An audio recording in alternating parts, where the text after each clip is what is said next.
Hi, it's me again. It's my second video. I'm trying to tell people progress. As you can see, I'm feeling much better now.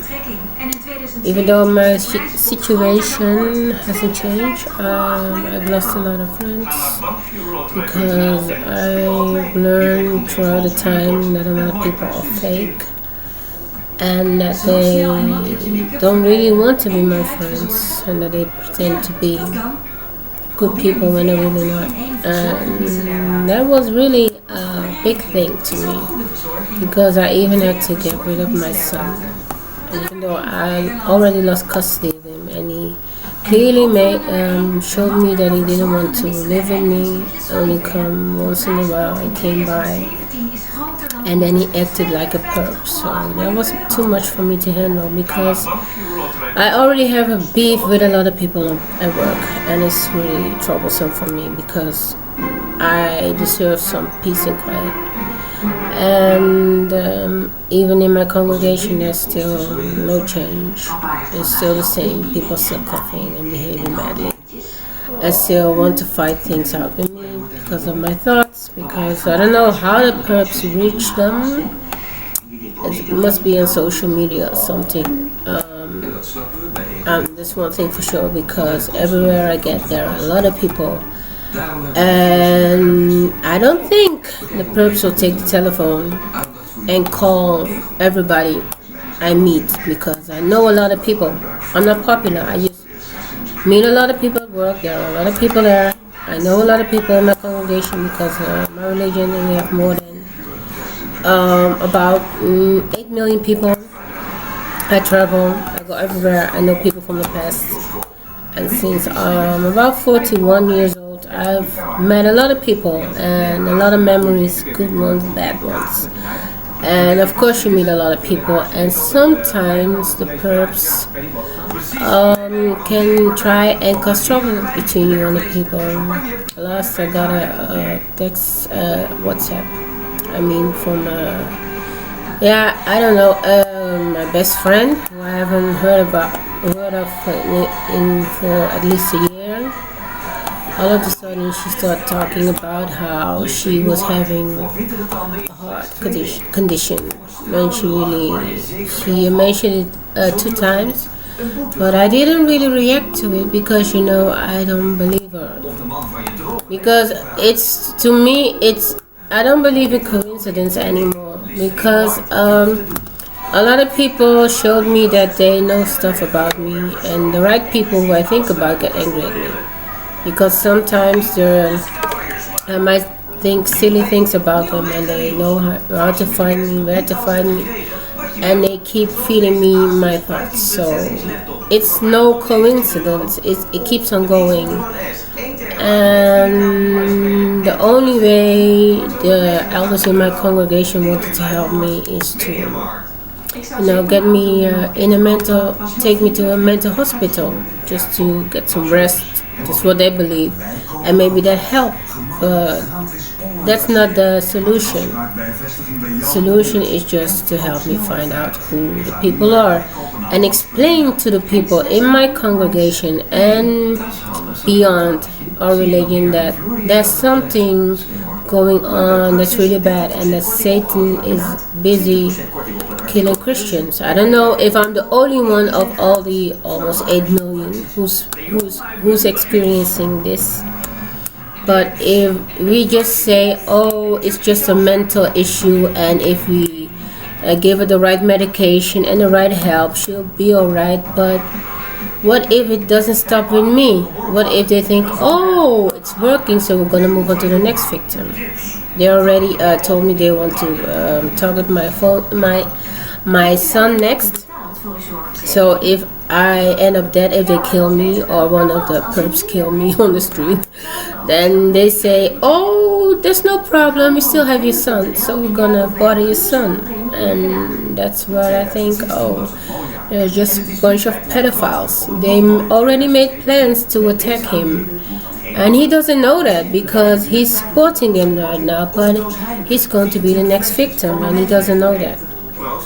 And it's no use for me to try and warn him. I talked to him, he didn't want to listen, he didn't help me. So I was so mad and so angry and so sad. It was disappointment. I was disappointed. And yeah, it's really a big problem to me now to have no friends. It's like I'm walking, I have to open new doors. I hope new doors open for me, for people to meet smart people, intelligent people, people who are willing to talk about a subject without calling you crazy or, oh, this madness is really insane that you keep on saying that people are being harassed and electronically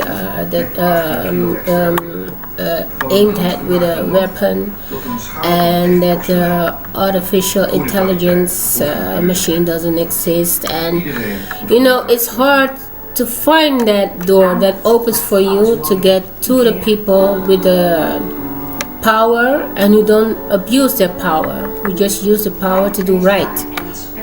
And if there's a way you can get to the perps, then I believe that people should grab that tool and use it to get the perps.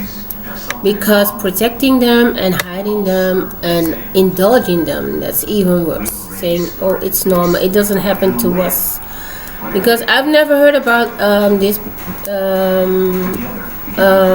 but after I was stopped, it's hard for me. I try to concentrate on what to say because I was really angry. I was so angry at a lot of people. I've been through so much in my past.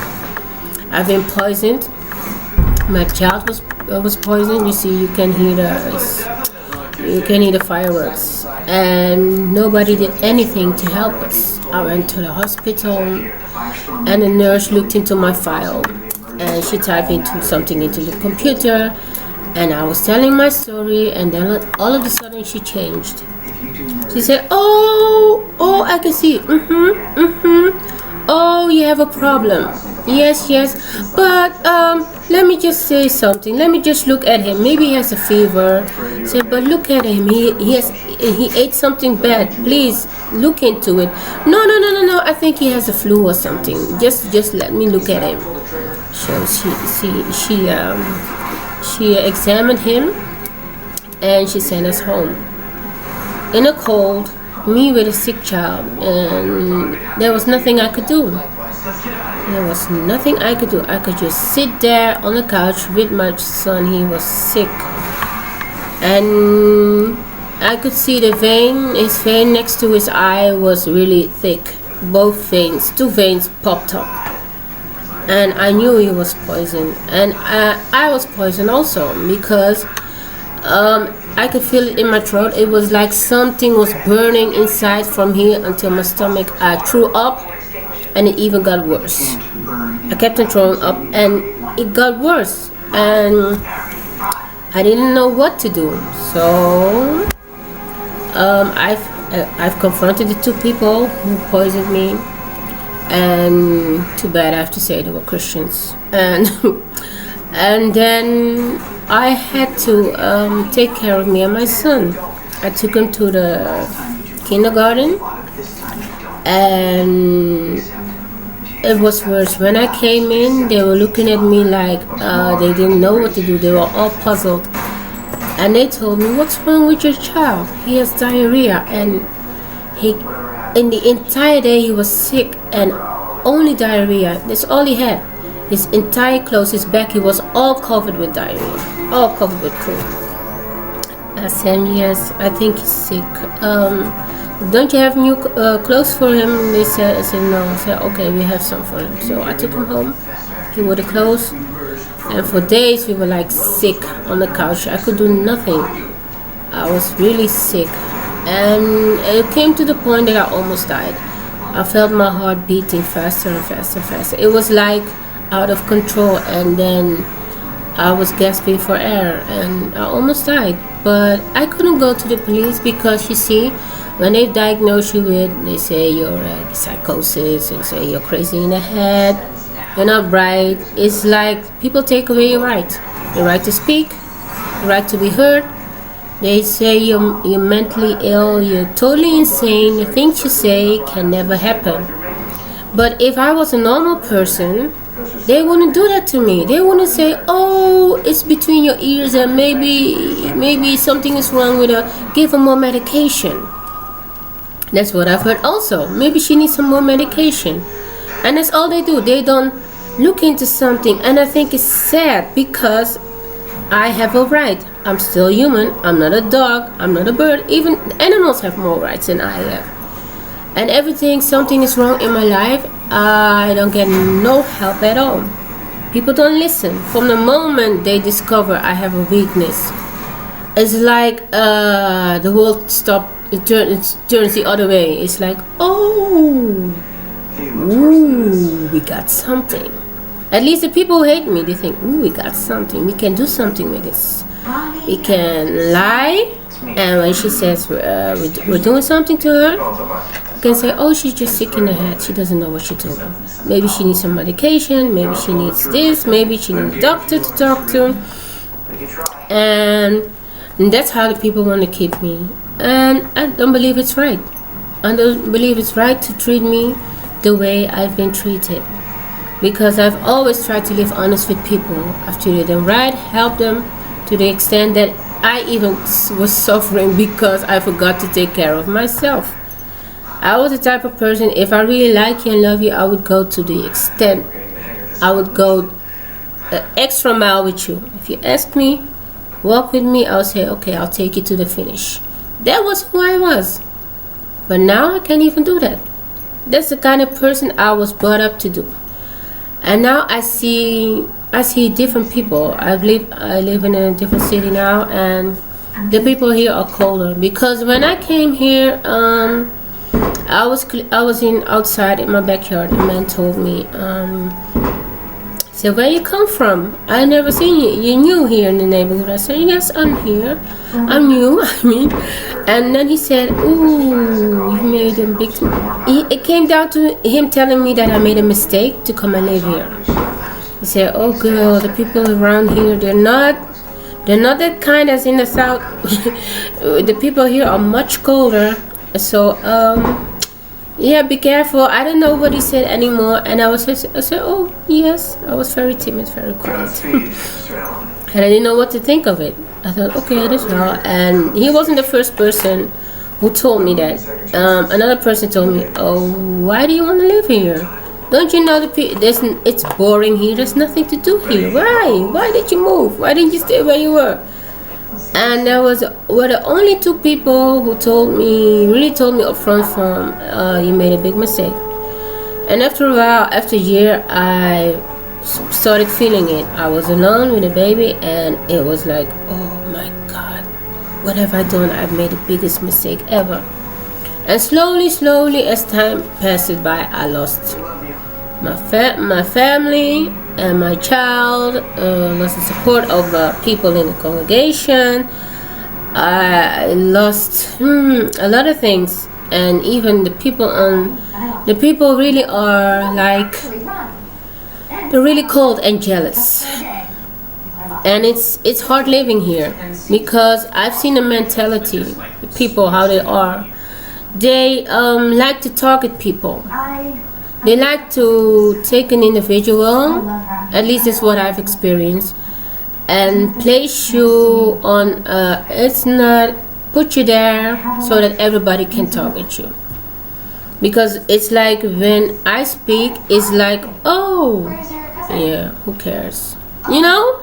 It's like I'm not even human. They take away your dignity. They take away something that makes you special. Because they are not friendly. It's like you can have friendship with them. It's like there's always something is up.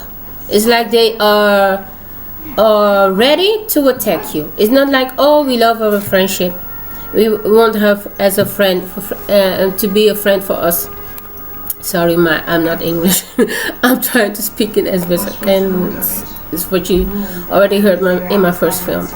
It's like I don't get the respect that I'm used to, and it's really difficult for me. But there's something I already knew. When I was younger, I wasn't the one following the big crowd. If somebody showed me that they didn't want me around or want to be friends with me,